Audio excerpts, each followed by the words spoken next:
Can you use railway tracks as grounding electrodes? That would be handy.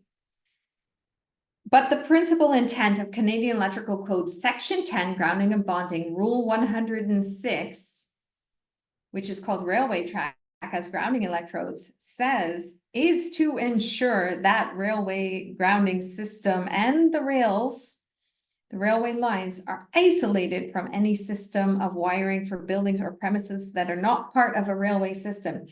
Aw, that is too bad, because railway tracks are usually made continuous and conductive and extend as conductors over great distances. How handy would they be? But an electrical fault or a lightning strike to the rails can be transferred over considerable distances, creating problems for or harm to any electrical system or any individual contact in the rails. That would not be good.